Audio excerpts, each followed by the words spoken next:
One king claimed to rule all of Britain. 5 armies gathered to prove him wrong. On a blood-soaked field whose exact location would be lost to time, but whose name would echo for 1,000 years, the fate of England itself hung in the balance. Autumn mist clung to the northern hills like a burial shroud.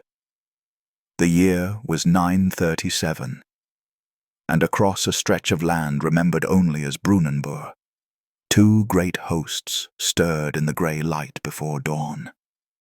On one side stood the English, perhaps 20,000 men, drawn from every corner of a realm that had never before truly existed as one. Warriors from Wessex, Mercia, East Anglia, and the recently conquered lands of Northumbria stood shoulder to shoulder, shields resting against shields, spears planted in damp earth. Many of these men had been enemies within living memory. Some had fought against each other's fathers, yet now they stood in a single line, bound by oath to one king. At their center stood Aethelstan. He was not an old warlord hardened by decades of rule. He was barely 40, but his name already carried a weight that made distant thrones uneasy. King of the English, Lord of Britain, grandson of Alfred the Great, a man who had done what no ruler had achieved since the Romans withdrew from the island 4 centuries earlier. He had united England. Across the field, the banners told a very different story. The raven of the Norse snapped in the cold air. The Lion of Scotland stood proud. Ancient Brittonic symbols of Strathclyde fluttered beside them. This was not one army, but a coalition forged in fear and vengeance. Vikings from Dublin, Scots from Alba, Britons from the old northern kingdoms. 5 armies in spirit, 3 kings in command, and one shared purpose: to destroy Aethelstan and tear England apart before it could no longer be stopped. Between the 2 hosts lay the silent ground, still untouched by blood. No one yet knew that before the sun set it would be unrecognizable, that thousands of men would die on this field, that the future of an island would be decided in a single day. This was not a border raid. This was not a dynastic quarrel. This was the collision of 2 visions of Britain, and only one would survive. To understand why so many armies gathered on that autumn morning, you must understand what Aethelstan had done, and why so many wanted him dead for it. For centuries, the island the Romans called Britannia had been fractured. Anglo-Saxon kingdoms dominated the south and east: Wessex, Mercia, East Anglia, Northumbria. Vikings ruled the Danelaw and the powerful kingdom of Dublin across the Irish Sea. The Scots held Alba in the north. Britons clung to Wales and Strathclyde. No king ruled more than a piece of the whole. The idea of a single English kingdom was not just unlikely, it was dangerous. Then Aethelstan arrived. Born in the 890s, he was the son of Edward the Elder and the grandson of Alfred the Great, the king who had saved Wessex from Viking destruction and laid the foundations of English resistance. But where Alfred had defended and Edward had consolidated, Aethelstan expanded, relentlessly. When he claimed the throne in 924, he moved with speed and ruthlessness that shocked his rivals. Mercia was absorbed. Northumbria, the last Viking kingdom in England, was conquered outright. Norse kings were driven back across the Irish Sea. Welsh rulers were forced into submission and tribute. Borders were pushed north to the River Tweed. By 927, Aethelstan styled himself King of the English, and for the first time since Rome, the title meant something real. One law, one authority, one crown, and that terrified everyone around him. Constantine II of Scotland had ruled for decades. He was old, experienced, and cautious.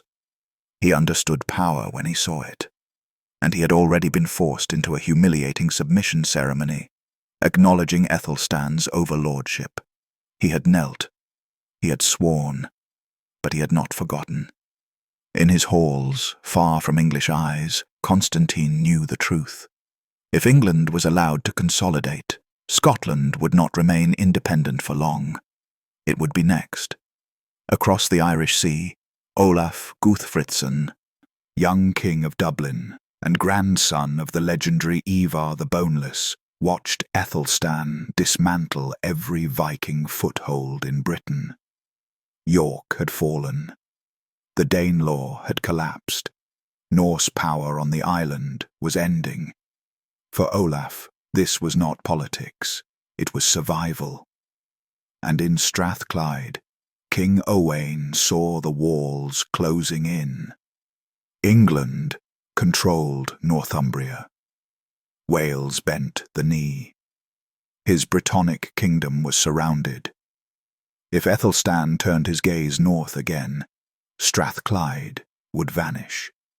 3 kings, 3 peoples, 3 separate fears. In 937, they made a pact. They would gather their forces, march south, and destroy the English king before his kingdom became permanent. They would shatter England and divide it like meat from a carcass. It was the greatest coalition ever assembled against English power. If it succeeded, England would die before it truly lived.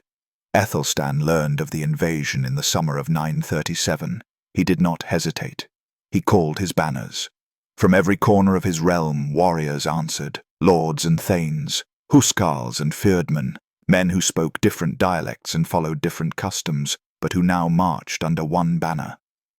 At his side rode his brother Edmund, barely 20 years old, already blooded in war, and heir to everything Aethelstan had built. Somewhere in the north, the 2 forces converged. The exact location would be argued over for centuries. The banks of the Humber, the Wirral, the moors of Northumbria. The place would be forgotten. The battle would not. By late summer or early autumn, both armies stood facing each other. Neither sought negotiation. Neither believed compromise possible. What Aethelstan had built, the coalition had come to destroy. As dawn approached, men tightened shield straps, checked spear points, whispered prayers to Christ, or to older gods they were not supposed to remember. Fires flickered across the land like scattered stars. The wind carried the smell of damp earth and inevitability. When the sun finally broke through the mist, 2 visions of Britain stood ready to collide, and before nightfall, one of them would cease to exist. The armies that gathered in 937 did not come together by chance. They were summoned by fear. For centuries, Britain had been a land of fragments, kingdoms rising and falling, borders shifting with every generation. Power was local, loyalty was personal. No ruler could reach far beyond his own heartland without provoking resistance. That balance had endured because no one had been strong enough to break it. Then Aethelstan shattered it. His conquests did not come slowly. They came like a flood. Mercia disappeared as a rival. Northumbria, long a Viking stronghold, was absorbed outright. The Norse kings who had ruled from York for generations were driven out or destroyed. Welsh princes were forced to submit, pay tribute, and recognize English authority. One by one, the old barriers collapsed. To those who lived beyond England's borders, this did not look like stability. It looked like inevitability. In the north, Constantine II watched events unfold with a veteran's eye. He had ruled Alba for decades, fighting Vikings, rivals, and rebels alike. He knew when to yield and when to strike. When Aethelstan forced him into a public submission ceremony, Constantine complied. He knelt, he swore. But he understood what the moment truly meant. England was no longer content to defend itself. If Aethelstan remained unchecked, Scotland would not remain a neighbouring kingdom. It would become a subordinate one. Perhaps not this year, perhaps not the next, but soon. Across the Irish Sea, another ruler felt the ground giving way beneath him. Olaf Guthfrithson had inherited more than a throne. He had inherited the legacy of Viking power in Britain. His grandfather had once terrorized kingdoms. His people had ruled northern England. Now that world was collapsing. York was gone. The Danelaw was gone. The Norse were being pushed back toward the sea. For Olaf, the rise of England meant the end of Viking kingship in Britain. There would be no place left to rule, no land left to reclaim. If Aethelstan survived, Olaf's future would be exile or extinction. And in Strathclyde, Owen read the map and saw only walls closing in. English power pressed from the south. Scottish influence loomed from the north. His Brittonic kingdom, once part of a wider Celtic world, was being squeezed into irrelevance. If England emerged from this era united and strong, Strathclyde would not survive the next generation. 3 rulers, 3 anxieties, 1 conclusion. Aethelstan had to be stopped now, or never. In 937, they formed a pact that set aside old grudges and ancient rivalries. Scots who had fought Vikings for decades agreed to march beside them. Norse raiders who had once burned British towns accepted Brittonic allies. Hatreds were postponed. Survival came first. The plan was simple and brutal. Gather overwhelming force. March south. Strike deep into England before Aethelstan could fully respond. Force a battle where numbers would decide everything. Kill the king. Shatter the realm. Divide the spoils. It was the greatest coalition ever assembled against English power. When word reached Aethelstan, he understood exactly what was at stake. This was not a raid meant to test defenses. This was an invasion meant to end England as a unified kingdom. He responded without hesitation. Messengers rode south and east, calling the banners. From Wessex came seasoned veterans who had fought under Alfred and Edward. From Mercia came men who had once resisted Wessex but now marched under its king. From East Anglia came warriors hardened by generations of Viking war. From Northumbria came men who had been conquered, but not broken. They did not all speak alike. They did not all worship alike. Some had fought each other in living memory, but they came. Aethelstan had spent 13 years forging something new. Now he would test it.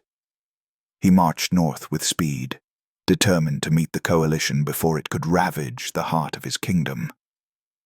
At his side rode his brother Edmund, young, fierce, and already proven in battle.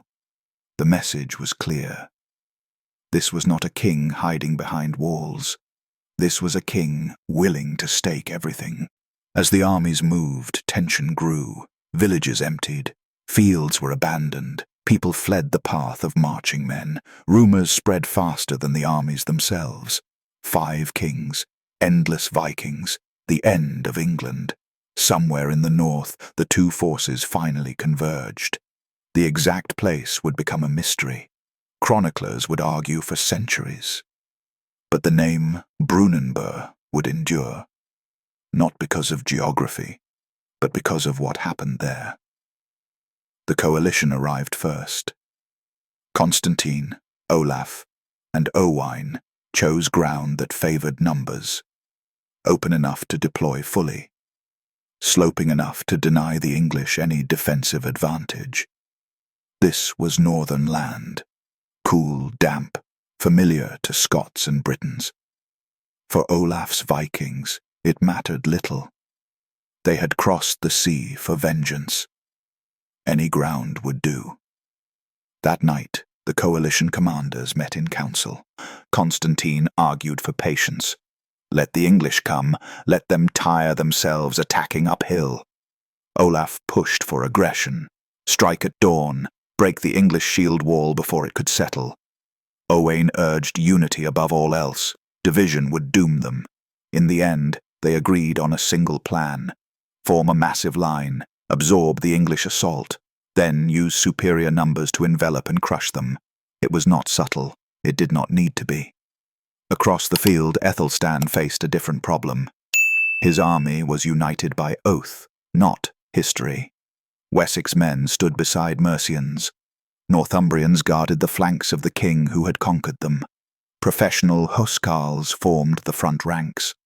Behind them stood the feared, farmers and craftsmen called up for war, brave but untested at this scale.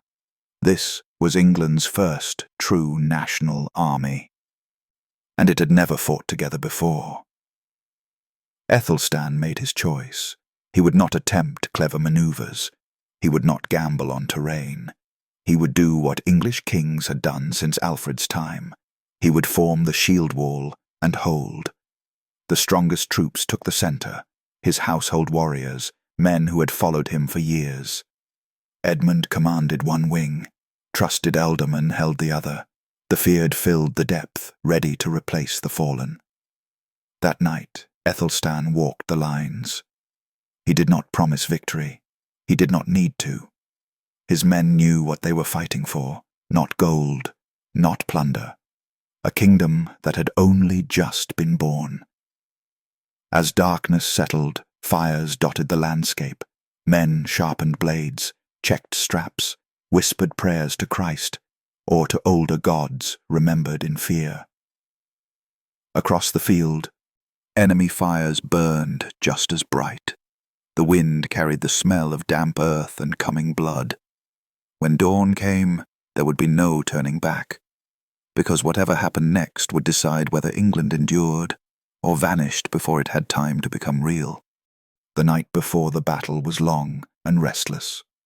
Across the darkened field, thousands of small fires burned, scattered like fallen stars across the northern plain.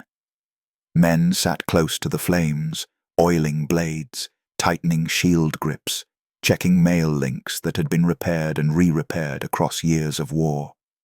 Some spoke quietly to comrades they had known since boyhood. Others sat in silence, staring into the fire, imagining the shapes of men they would kill at dawn, or the faces of those who would kill them. Between the two camps lay only empty ground.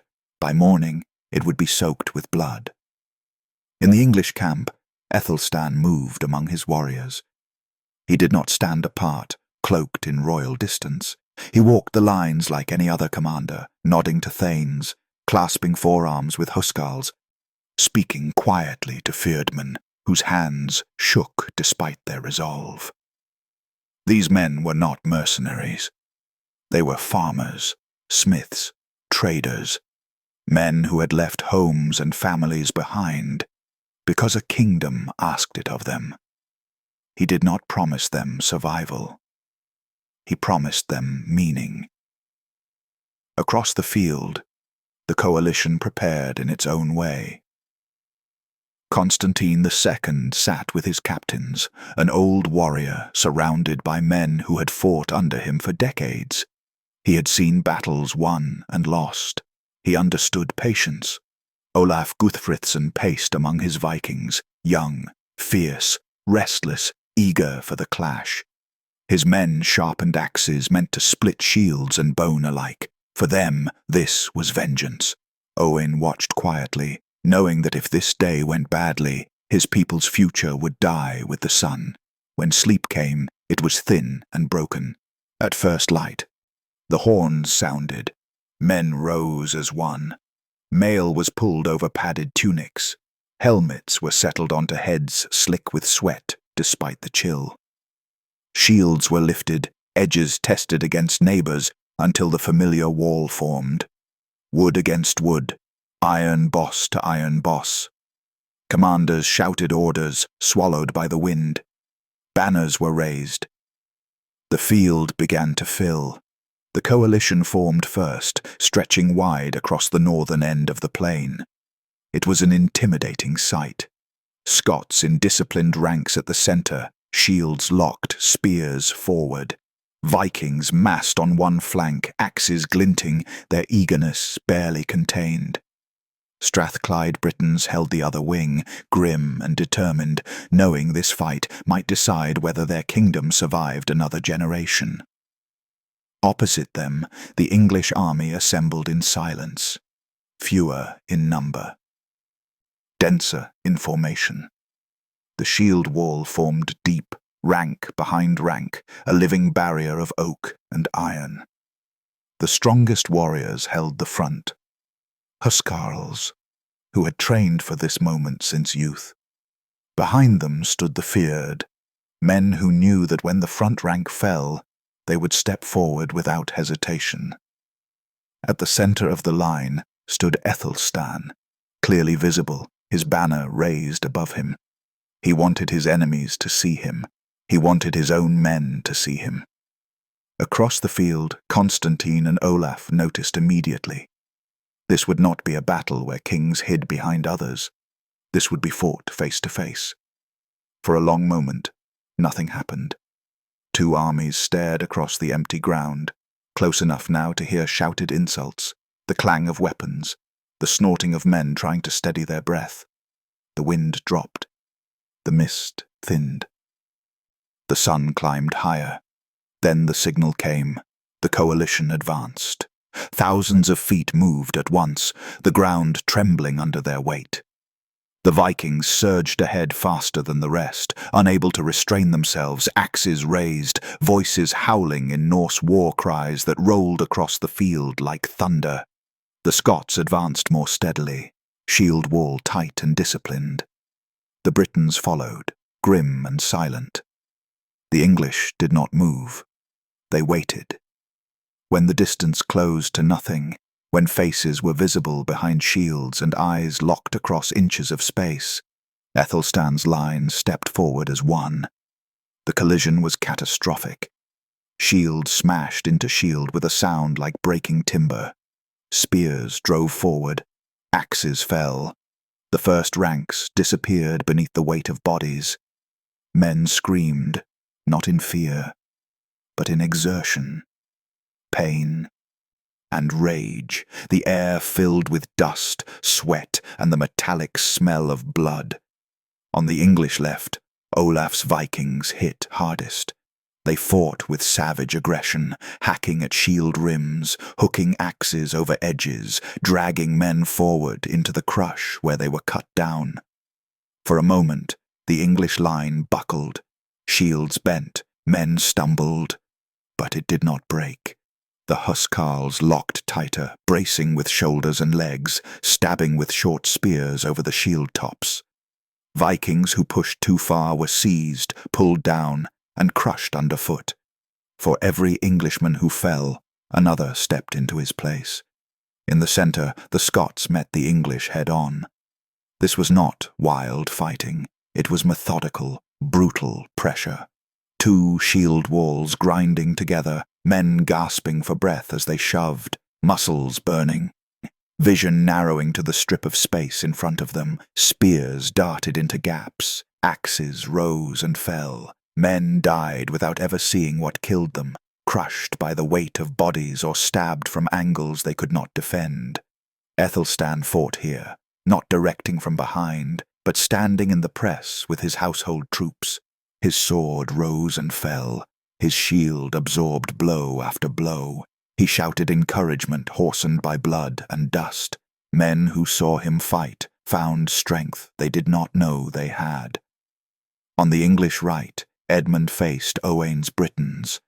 They attacked with desperate determination, knowing that defeat meant extinction. Edmund, barely 20, fought like a man possessed. He moved along the line, rallying faltering warriors, leading short countercharges that drove the Britons back step by step, then pulling his men into defensive formation when the pressure returned. Hours passed. The sun climbed. Sweat soaked mail. Arms grew heavy. Shields splintered. The dead piled at men's feet, making the ground slick and uneven. Still, neither side gave way. Every time a line wavered, men behind surged forward, closing gaps, restoring order. This was not a battle of maneuver. It was a test of endurance.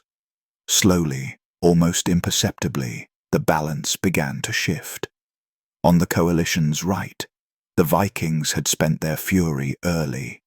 Their attacks grew less coordinated. Their best warriors lay dead or dying in the grass. When fresh English warriors rotated forward, replacing exhausted men, the Vikings began to hesitate. Attacks became probing rather than overwhelming. In the center, the Scots were still holding, but they were losing ground inch by inch. Their shield wall was intact, but it was being pushed back. The English center had not moved. Discipline, drilled over years of campaigning, was beginning to tell. On the left, Owain's Britons were faltering. Edmund sensed it and pressed harder, committing reserves in sudden surges that forced the Britons backward and threatened to turn their flank. Aethelstan saw it all. He knew this was the moment. If the coalition disengaged and regrouped, the battle might drag on another day. But if he struck now, hard and without hesitation, the enemy line might shatter. He raised his sword, and the English advanced. The shield wall surged forward as one, transforming from a barrier into a weapon. The sudden aggression caught the coalition off guard. Men who had braced for another hour of grinding defense found themselves falling backward under renewed pressure. On the right, Edmund's wings slammed into the Vikings' flank at the same moment the English center drove forward. Caught between forces, the Viking line collapsed. Some fought to the last. Others turned and ran. In the center, the Scots felt the line buckle. Gaps opened. Men stumbled. Commands were lost in the noise. Constantine tried to rally them, but the momentum was gone. The English were through the line, cutting down men from behind, turning retreat into rout. On the left, the Britons broke first. Seeing the Vikings fleeing and the Scots collapsing, they abandoned the field and ran north, chased by English warriors who showed no mercy to invaders. The battle dissolved into chaos. What had been two ordered armies became a field of pursuit and slaughter. Men dropped shields to run faster. Others fell, exhausted, cut down from behind. By late afternoon, the field belonged to England. When the sun began to set, the fighting finally ended. The coalition was broken. When the fighting finally stopped, the field of Brunanburh was unrecognizable. What had been grass and soil that morning was now churned into mud by thousands of boots and stained dark with blood. Broken shields lay scattered like driftwood after a storm. Spears, snapped in half, jutted from the ground at odd angles. Helmets, swords, banners, symbols of power and pride, were trampled into the earth alongside the bodies of the men who had carried them. The coalition was finished. Those who could still run fled northward in desperate clusters, throwing away weapons to move faster, glancing over their shoulders in terror of English pursuit. Others staggered away wounded, leaving trails of blood behind them, knowing that many would not survive the night. Thousands never rose at all. Scots, Vikings, and Britons lay intermingled in death, their alliance preserved only in the stillness of the fallen. Among the survivors, the cost was impossible to ignore. Constantine II escaped the field, but victory had exacted its final cruelty from him. His son lay dead among the bodies, killed during the English counterattack that shattered the Scottish line. The old king had risked everything, his army, his kingdom, his bloodline, to stop England's rise. He returned north with defeat and grief, knowing his power would never again reach as far south as it once had. Olaf Guthfrithson fought his way free with what remained of his bodyguard. The young Viking king who had crossed the Irish Sea, dreaming of reconquest, fled back toward ships that would carry him home in disgrace. His army was gone.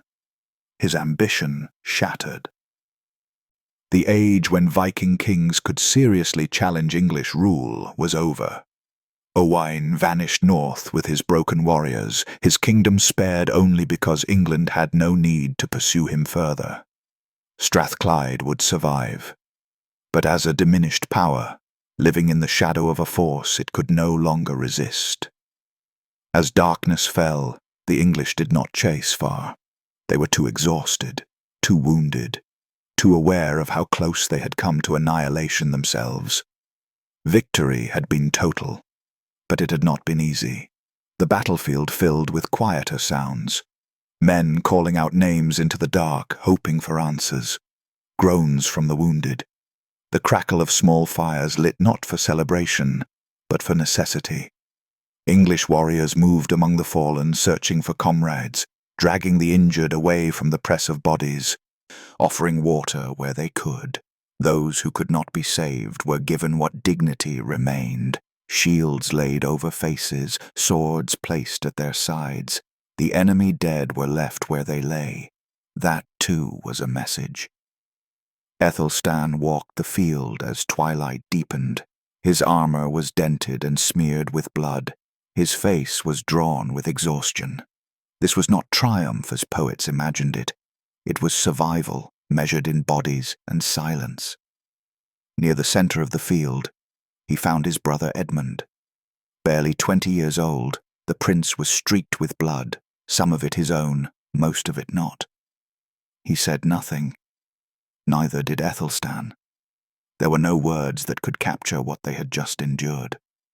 England had stood alone against the greatest coalition ever assembled against it, and England had not broken. As the night passed, the scale of what had happened slowly became clear. This was not merely a battlefield victory. This was a political earthquake. For the first time, a united English army, drawn from former rivals, conquered territories, and long-divided peoples, had fought as one and prevailed. Wessex men had held beside Mercians. Northumbrians had defended the king who had conquered them. Farmers had stood firm next to professional warriors. The idea of England had been tested under maximum pressure. It had survived. By dawn, the field was quiet. Carrion birds circled overhead. The mist returned, settling over the dead as if to hide them from the world. The coalition was gone. Its dream of breaking English power lay rotting on the grass. Aethelstan gave the order to march south. His army was battered, diminished, and grieving, but it was victorious. As the banners moved away from Brunanburh, they left behind more than bodies. They left behind a warning. No foreign king would ever again assemble a force like this to challenge English unity. The Vikings would never mount a comparable invasion. Their power in Britain was broken beyond repair. The Scots would retreat behind their borders and remain there for generations. The Brittonic kingdoms would fade from the great game of power. The balance of the island had shifted. Chroniclers would later struggle to describe the scale of the slaughter. Poems would call it the greatest battle ever fought on British soil. Songs would speak of rivers running red and fields choked with corpses. But even those words would fall short, because Brunanburh was not remembered for where it was fought. It was remembered for what it proved. That England was no longer an experiment. It was a fact, forged in a single day of violence so intense that it ended an age of invasion and began something new. A kingdom that could defend itself. A crown that could not be torn apart by force. As the English army disappeared into the distance, the field grew silent again. The dead remained. The living moved on. And the land itself kept the memory. Because from that moment forward, the question was no longer whether England could survive. It was whether anyone could ever destroy it. When the English army marched away from Brunanburh, it did not look like the birth of a nation. It looked like exhaustion. blood-soaked men limping south beneath torn banners, shields cracked beyond repair, helmets dented and darkened with dried gore. There were no celebrations, no songs of triumph echoing across the hills. Only silence, broken by the sound of boots on earth and the low murmurs of men who had survived something they barely understood. But history does not announce itself in the moment. It reveals itself in what comes after. For generations before Brunanburh, power in Britain had been temporary.